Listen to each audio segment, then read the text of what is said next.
What's up, everybody? Welcome back to another video. In today's video, we are back with another episode of a version of Lions Latest, where we go through the latest Lions news. We have some updates specifically with that COVID list. Plus, the Lions have changed up a contract today. They have restructured a contract and how that can affect them going forward. I know you're going to see me kind of cut in a few times with this with a different hat on or something like that, like this hat. But there's been a lot of Lions roster moves recently. So I decided to cut out part of this video, which was going to be about Tim Boyle and some of the All-22, and just leave it to the roster moves because of how long this video would be with all the recent moves that have been going on for the Lions because of the COVID list and things like that. So we're just going to stick to the Lions roster moves and their updates with the COVID list in this video. Thursday on Rad's channel, Last Second Sports, we will be taking a look at the All-22. So I may just leave the Tim Boyle talk until then, because watching it back, I have some different takes than I originally did watching the All-22 today, or we may dive into this tomorrow. But for this video, it's just going to be about the Lions roster moves. So let's get it started. The city's been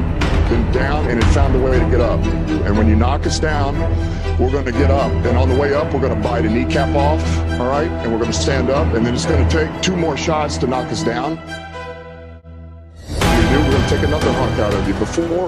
Before long, we're going to be the last one standing. Welcome, everybody, to another video. Glad you guys are here. Let's go through some of the latest Lions roster moves. So let's start with the COVID list, start with the big news here. Yesterday, the Detroit Lions placed wide receiver Josh Reynolds on the COVID reserve list, as well as quarterback Steven Montez from the practice squad. So those 2 players have now been added to the COVID list. Now that Josh Reynolds one, oh no, that's concerning. That's super concerning, because what we know is that usually when you're put on the COVID list, you don't play the next game. So unfortunately, that could mean that maybe Josh Reynolds doesn't play this weekend. And that's not good news at all. Who would be the next guy up? I got to believe it's Kadero Hodge, because the Lions put Kadero Hodge in for that short span when Josh Reynolds came out in our last game against the Falcons for about 4 plays. But what's concerning about this is for those 4 plays, the Lions ran the ball every single time. And then the first play he came back, they threw it. This is concerning. Reynolds has been a complete difference maker in this offense since we've lost Quintez Cephas and we've been searching for an outside receiver. He solidified that role. He's been big. Getting the ball or not getting the ball, he's been huge to open up things. And both quarterbacks now, you can see, completely trust him to make plays. One-on-one, in coverage, to be where he's supposed to be. So this would be a very tough loss this weekend. We will keep a close eye on that one, and hopefully we get some good news out of there.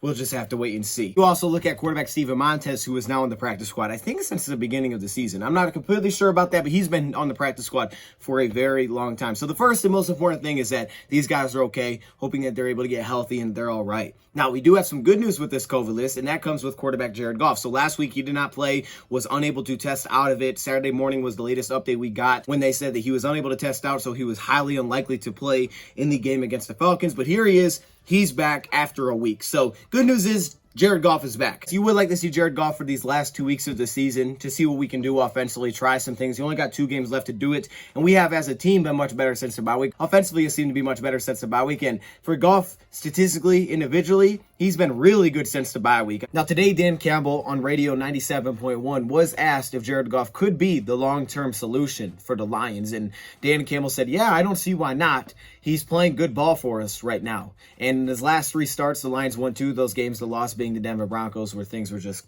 chaotic with all the COVID list, which is kind of what's happening right now, sort of, with some positions for the Lions. So even though it's not a long answer, the possibility that Jared Goff could still be a long-term quarterback is, of course, still out there, as it should be. And I mean, that's what the Lions talked about when they brought him in this offseason before the season started. And they had been playing well offensively. So you do want to see what Goff can continue to do with this offense for the last 2 games of the season before we head into the offseason and you start having to make decisions. Now, the unfortunate side there is for Tim Boyle, who could have just played his last game this season for the Lions against the Atlanta Falcons. You don't get tons of opportunities as a backup to showcase what you can do, and that could have been a very big opportunity for him against Atlanta, because there's really not a ton of tape on him. I mean, you have to look at preseason with the Packers or preseason with us, or you look at these 2 games this season. And the game that he played in against Pittsburgh, it was Cleveland. He only had 77 passing yards. So this was a very important game for him against Atlanta. Some of these injuries, we have some updates there as well. You start off with tight end Shane Zylstra, who was carted off in the game against the Falcons. Campbell said he's out for the year. It was a very emotional time to see the guy go out like that, because this was a huge opportunity for Shane Zylstra, right? I mean, Hockenson went down. He stepped into a bigger role. This was an opportunity for him, and who knows, what opportunity he'll get next in the NFL. So this was huge for for him. So to go down with an injury was really tough to see it, knowing that he's out for the season and he had a few weeks left to continue to prove what he could do for a team, whether that's with us or somewhere else. But now he has been placed on practice squad injured. Kabinda may not play this week because we know he's also dealing with an injury. And when Dan Campbell gave an update on him, he said, looking forward to next week. He could be good for next week, but maybe not this week. Well, that would be the Green Bay, the last game of the season. So we could be without Kabinda this week and Shane Zylstra. You don't have a fullback. So the Lions may have to get creative. Why the Lions decided to restructure a contract today. You like that transition? Let's talk about that. So the Lions restructured a contract today. Have not talked about a restructure in a while. So this one was kind of like, hold up, how do restructures work again? So the Lions today decided to restructure Halapuli Vita. I messed it up. It sounded so good the first time. If y'all don't know, this is the second take, but I had it so good the first time. Big V, the right guard for the Lions, has had his contract restructured. Now, it's not huge for the future. It affects us a little bit going forward, maybe locks him in a little bit more. But basically, it frees the Lions over $1 million for the rest of the season because before this, they were projected to have around $560K in cap space, which was the fourth lowest in the league. And because of all this COVID stuff, you're getting hit left and right, not knowing who's going to be able to play. Now we're seeing what's going on with a position like the tight end / fullback. You might need to have some more depth, sign guys to the practice squad or sign guys to the 53-man roster. So the Lions need to get some space. They needed some money, and they did that through Big V's contract, who is locked up through 2024. We know this offseason is like the out year for Big V when you look at how his contract is set up. So the Lions have restructured about $1.3 million from his base salary into an immediate signing bonus. As we know, we saw this in the offseason. It'll save the Lions that money for the rest of the year. I know it's only 2 weeks, but the Lions have to do it. Big V's contract has been restructured. Now, it does save us a little bit less than this offseason if we decide to move on from Big V. We'd go from about $4.3 million saved to down to $3.5 million saved. And again, he still is locked up through 2024. Now, the Lions definitely could look at this and say, okay, hold up, we want to, give you a pay cut this offseason. They could still try to do something like that. I mean, it's not a huge amount that you really locked him up. Lions would be rushing to move on from Big V. I mean, yeah, they may look to lower his contract because he was paid as a tackle and he's playing guard for us, but it's not like he's been bad this season. Specifically since the bye week, we can talk about the bye week. Let's talk about it. Big V's allowed statistically 5 pressures since the bye week. That's incredible. That's really good. I know he's not playing tackle, he's playing guard, but that's really good. And as a unit, we've been good this season. I mean, now, look, Atlanta, they're not good at getting pressure, so that game's kind of hard. But we've been good as a unit, as an offensive line. And Big V, who's versatile, that's why we call him Big Versatile, because he can play different spots. Now he's playing right guard for us. 13th currently, according to ESPN's run block win rate. We have a running game. So it's not like you want to rush to change a whole bunch of things because you're seeing this unit come together and they're playing pretty well. But at the same time, we know Big V, because of where his contract is and how much he was paid, he's not a guarantee. But this makes it a little bit more, maybe we should keep him around. But I still wouldn't say this locks him up or anything like that. I mean, the Lions could still look to, drop his contract or something like that this offseason, or just lower it, take a little bit of a pay cut. They did it with Nick Williams this year. They could look to do something like that. But the Lions made that to save up some cap space. Now, today, the Lions signed a player from their practice squad to their active roster, and that was linebacker Curtis Bolton. Now, I like this because when we first got Curtis Bolton, we said in that video that we should not overlook Bolton. I mean, this guy might have a chance to actually be playing for this team at some point. And what do we see the last 3 weeks? He's playing on special teams. Now, he was on the practice squad, but now he's on the 53-man roster. It really didn't take that long, as he was signed around the middle of the season, I think early middle of this season, from Oklahoma. We talked about him a little bit. He's a good blitzer. He helps you on special teams. He's done that for us. That'll also clear up a space on practice squad, so the Lions can probably add like a fullback or somebody like that to help them get some depth. So it makes sense for 2 reasons. But also, you look at the Lions linebacker group. We know Alex is out. We know Woods was out last week with his neck injury. It could be just an opportunity for Curtis Bolton, who, I mean, like they said, they'll give opportunities to guys that show up in practice. And maybe Curtis Bolton has been doing that. Some more updates with the Detroit Lions roster, as it has updated once again today with some roster moves. So let's go through some of the latest Lions roster moves with the COVID list of players being added to the roster. And that restructuring of Big V's contract was necessary when you see what's going on right now with their roster. Let's start with tight end Brock Wright, who has been placed on the COVID list. And as we know, when you're placed on the COVID list, you usually miss that next game. So this doesn't mean that he's out for Sunday's game. He could be brought back. That just really hasn't happened so far with the Lions. So tight end Brock Wright has been placed on the COVID list, which means before the roster moves that they have made, which we'll get to, the Lions would have no tight ends for this game. I mean, they would be down Shane Zylstra, who is out for the season, Jason Kabinda, who's likely out this week, and then Brock Wright. You would have no tight ends for this weekend's game. So it's a lot of craziness going on right here. Again, he could test off of this. He could be brought back, but as of right now, he's on the COVID list. Also, linebacker Josh Woods, who missed last week's game with a neck injury, has been placed on injury reserve. So Josh Woods is down for the season because there is only 2 weeks left of the season. And once you're placed on IR, you're down for at least 3 weeks. So it makes more sense as to why the Lions would bring Curtis Bolton from the practice squad and sign him to the active roster. Also, Jayshon Cornell has been activated off of the NFI list. So he is designated for return, which means that we could see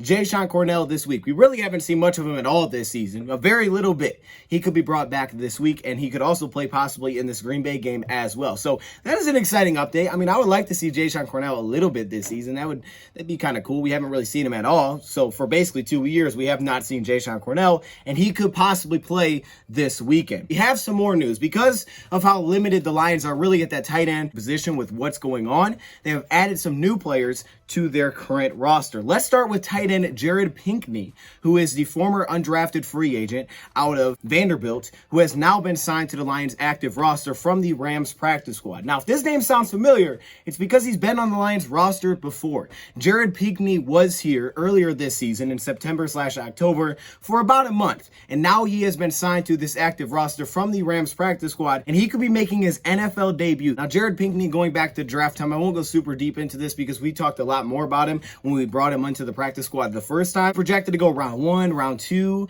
in 2019, but he stayed for the extra year in 2020. Did not go as planned. I mean, he had a really awful year if you're looking at statistics in 2020. Now, 2020 was pretty much a crazy year all around. But because of that, he went undrafted in 2020. He does have the size. He can block. There were some inconsistencies there going back to college. He's not like a crazy athlete. I mean, he ran a really slow 40 time, struggled a little bit against man coverage if you go back to his college days. Hopefully he's developed a little bit since then. He has really good hands. He has attack zone coverage, and that's where he found a lot of his success going back to 2019. He is a red zone threat for sure. And like I said, he has the build for the tight end position. He can block. So he could come into this game as our top tight end, which is exciting for Jared Pinkney because it could be his opportunity to finally see some NFL action. And who knows, maybe go out there and surprise us. I mean, there's a reason that people have looked at him so highly coming out in 2019, but then he stayed for 2020 because it was such a bad year. He went undrafted, and this could be his chance to shine. It's kind of exciting. But the Lions have also made some other roster moves because of where they're at depth-wise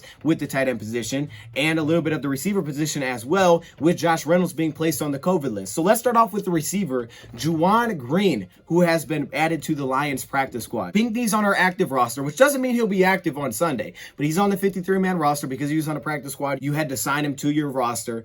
The Lions have also added wide receiver Juwan Green to their practice squad to give them a little bit more depth there. I mean, I don't think the Lions are sold on guys like Kadero Hodge, of course, Trinity Benson, Geronimo Allison, as they were kind of cycling through them at one point. Kadero Hodge would be the next guy up if Josh Reynolds can't play, you would believe, because he was when Josh Reynolds went down, and he has been playing for us on special teams. Heck, he had that catch from Jack Fox. That worked out. But the Lions have added some more competition and possibly some depth to that room. I can't say that he's going to play because it is a short week. A guy like Pinkney, he's been here, so he could play this weekend and be ready to go. You look at a guy like Juwan Green, I can't say the same thing there. Has some solid size, 6 foot, 190 out of Albany. He was a UDFA back in 2020, and he's been kind of on and off with the Atlanta Falcons, who we just played. He can play that outside receiver position. Going back to college at Albany, I mean, he was outstanding for FCS. I mean, he had 83 receptions in his senior year in 2019. He helped them go to the playoffs with 1,300, nearly 1,400 receiving yards and 17 touchdowns. Now, he did play in this year's preseason, and his best game came against the Cleveland Browns. It started off with a drop in that game. He was getting thrown to by Josh Rosen in the second half of that game. The first half, they went with Felipe Franks. Actually, they still have Josh Rosen, and Rosen played pretty well because it was their final preseason game. He was given a shot to prove himself. He played pretty well in that game. You could see that he was trying to be aggressive. The first pass thrown to Juwan Green, he dropped it a little bit behind him, but after that, he started to pick it up, and he was kind of like the go-to target. He actually scored their touchdown pass in that game where Rosen is backing up and he just fires it. But there was a lot of things to like. It's hard to look at his college film because it was in an FCS school with Albany, but there's a couple things that stand out. He does have some speed. I believe it was projected that he run like a 4.46 40. He's got some long end speed. He can make some things happen once the ball's in his hand. He has enough size to play on the outside, height-wise, like a Quintez Cephas. He is definitely a deep threat going back to college. He had a lot of success in that preseason game after that drop. He came back and he was making plays deep down the field, over the middle. One thing that I like about his game going back to college and then seeing it once again in the preseason is that he does a really good job of knowing where he is on the field, getting 2 feet inbounds. 5 reception, I believe, in that game, over 80 yards, and then the touchdown from Josh Rosen. Y'all seem to have pretty shifty route running. As you see here, you can see that it's man coverage. He's at the top wearing the number 19, and you can see him go to work against this man coverage with the plants off his right foot twice and getting some separation. Maybe that was something that Brad Holmes knew coming out of the draft from Albany. Maybe he had his eyes on him for the UDFA, or maybe it's something that he saw in the preseason from the Atlanta Falcons, and now here he is on the Lions practice squad, and they have also added a tight end to their practice squad again for more depth. Now, we currently have Nick Eubanks on our practice squad, but the Lions wanted another body there, so to create that space, we know Curtis Bolton was sent from the practice squad to the active roster. They have also released cornerback Chris Williamson from their practice squad, who, again, another Atlanta Falcon. Now, we've been getting some cornerback depth back. We know Will Harris has played out there, but you've also got Iffy back, Mark Gilbert back, Nickel Roby-Coleman back. So we've gotten that cornerback depth back. Savion Smith has also been here for the Lions. So they have released Chris Williamson.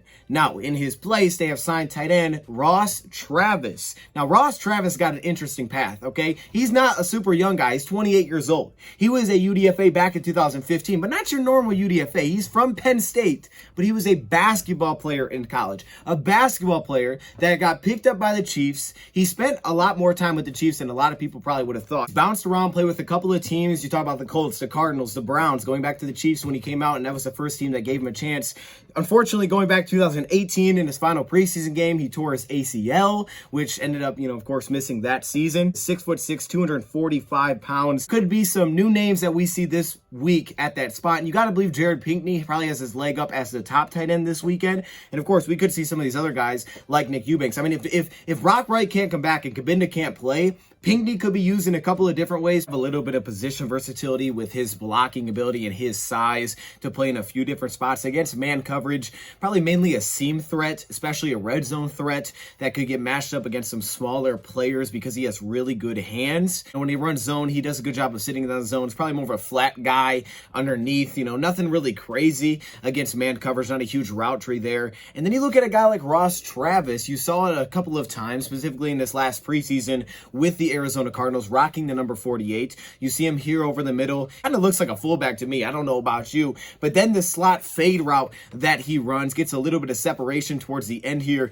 and is able to make a play in the end zone. And he has some production that you can look at with his age, with the teams that he's bounced around with. You got to believe with some of that experience that maybe he could be quicker to stepping into a bigger role. But yes, the Lions have made some roster moves for sure to try to fill out some of that depth with a lot of craziness going on right now.